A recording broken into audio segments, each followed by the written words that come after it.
జగన్మోహన్ రెడ్డి గారి నాయకత్వం, జగన్మోహన్ రెడ్డి గారి నాయకత్వం, జగన్మోహన్ రెడ్డి గారి నాయకత్వం.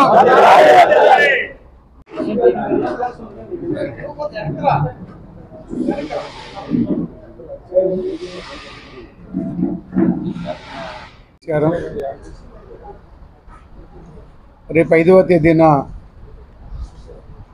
జరపతలపెట్టినటువంటి ఈ ఫీజు పోరు ఏదైతే ఈ కూటమి ప్రభుత్వం ఇచ్చినటువంటి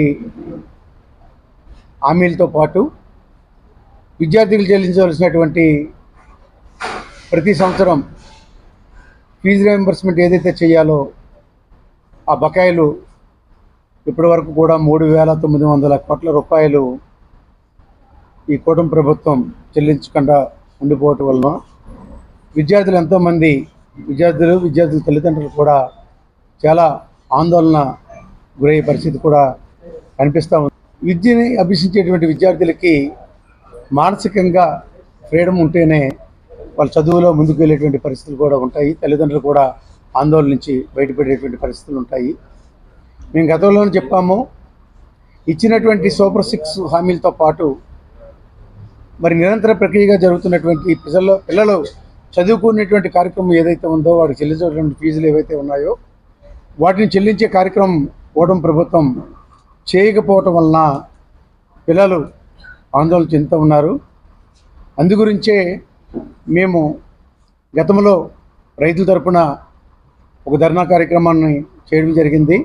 ఇచ్చినటువంటి మాట ప్రకారంగా చెప్పినటువంటి విధంగానే మరి ఏదైతే ఈ కూటమి ప్రభుత్వం పెంచినటువంటి విద్యుత్ ఛార్జీలు పెంచబోమని పెంచే కార్యక్రమం ఎప్పుడైతే చేపట్టారో దాని మీద కూడా మేము పోరుబాటు పెట్టి ఈ వినియోగదారుల తరపున కూడా ఒక రిప్రజెంటేషన్ కూడా ఇవ్వడం జరిగింది వైఎస్ఆర్ పార్టీ తరఫున.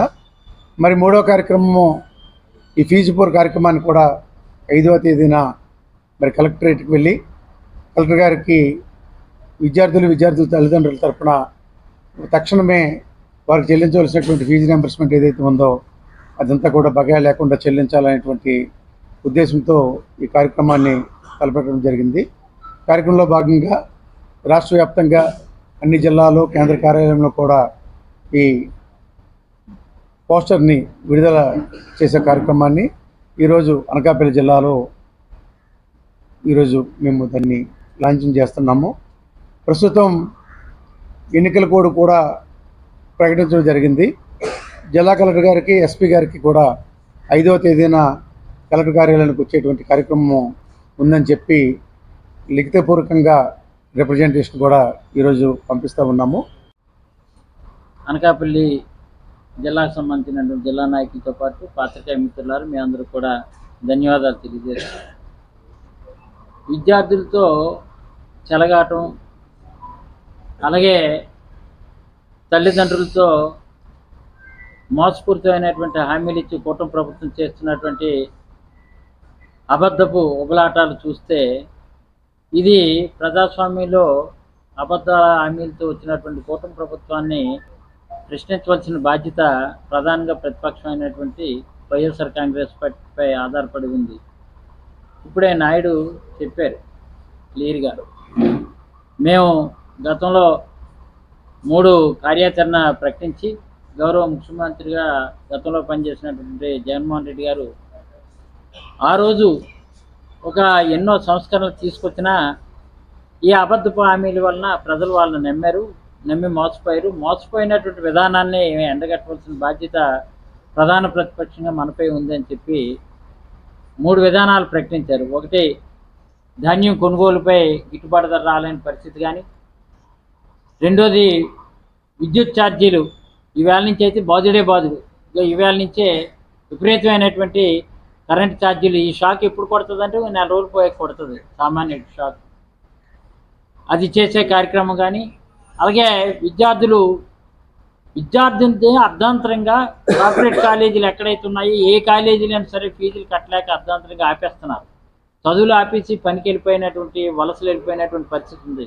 3,500 కోట్లు ఈరోజు విద్యార్థులకి ఫీజు రియంబర్స్మెంట్ చెల్లించవలసినటువంటి బకాయిలు తక్షణమే ఈ ప్రభుత్వం చెల్లించాలనేది 3 నెలల క్రితమే మేము ఆదేశించడం జరిగింది, గట్టిగా నిలదీయడం జరిగింది, గట్టిగా అడగడం జరిగింది. వీళ్ళు అడిగితే మేము ఇవ్వాలనే ఉద్దేశంతో ఆపేశారా, లేదా ప్రభుత్వం తాలూకు ఖజానా కేవలం కూటమి నాయకులు జేబులు నింపడం కోసం ఏంటంటే డైవర్ట్ చేస్తూ, మీకు ఎంత ఘోరం అంటే కూటమి ప్రభుత్వం ఎక్కడైతే అమరావతి ఉందో అమరావతిలో అక్కడ విద్యుత్ ఛార్జీలు కట్టక్కర్లేదట, పెరిగిన ఛార్జీలు కట్టక్కర్లేదట. మిగిలిన ప్రాంతాలలో అన్నీ కూడా పెరిగిన ఛార్జీలన్నీ కట్టవలసిందేనట.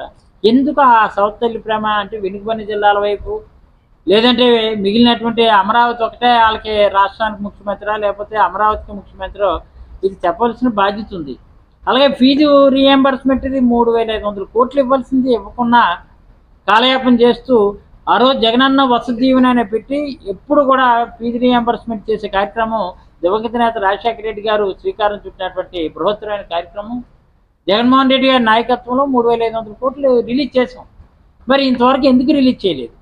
దీని మీదే మేము ఎట్టుబడి పెద్దగా జిల్లా కేంద్రాల్లో మొత్తం అన్ని జిల్లాల నుంచి తీసుకొచ్చి గట్టిగా ఉద్యమం చేద్దాం అనుకుంటే దురదృష్టం ఇది ఎన్నికల కోడ్ రావడం.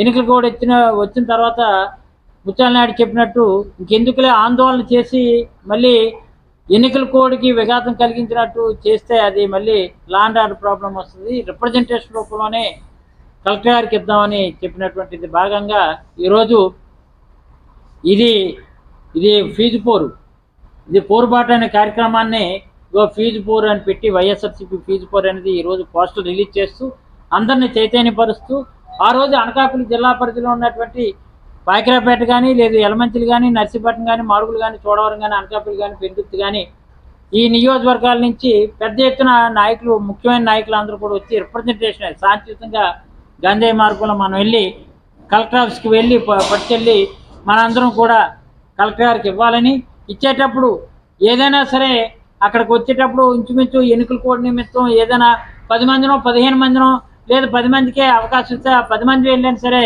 మా నిరసన ధ్వనులు విద్యార్థి తరపులో వినిపించి ఎట్టి పరిస్థితుల్లో ఈ ప్రభుత్వం దిగొచ్చే విధంగా 3,500 కోట్లు రిలీజ్ చేసే విధంగా మనం అందరం కూడా గట్టి ప్రయత్నం చేయాలని పత్రికాముఖంగా నాయకులందరూ కూడా తెలియజేస్తూ, వైఎస్ఆర్సీపీ ఎప్పుడు కూడా ప్రజల పక్షాన ఉంటుంది. అన్యాయం జరిగినటువంటి మోసపూరితమైనటువంటి హామీలతో ప్రజల్ని ఎలాగైతే మోసగించారో ఈ కూటమి ప్రభుత్వాన్ని, తెలుగుదేశం ప్రభుత్వాన్ని నిలదీసే కార్యక్రమంగా ఈరోజు ఎట్టిపరిచి కుమారరాజు అద్దమ్మ నిలదీసే కార్యక్రమం కూటమి ప్రభుత్వాన్ని నిలదీస్తూ ఇది మన అందరూ కూడా ముందుకే అడుగులు వేయవలసినటువంటి అవసరం ఉంది. కాబట్టి మన నాయకులు జగన్మోహన్ రెడ్డి గారు ఇచ్చిన ఆదేశం మేరకు కూడా మన అందరం కూడా ఈ రోజు ఏంటంటే ఈ కార్యక్రమంలో పాల్గొనడంతో పాటు రేపు 5వ తారీఖున ఈ పోరుబాట ఈరోజు ఎట్టి పరిస్థితుల్లో తెలుగుదేశం కూటమి ప్రభుత్వాన్ని నిలదీత అనే నినాదంతో ముందుకు వెళ్ళాలని తెలియజేసుకుంటూ నమస్కారం.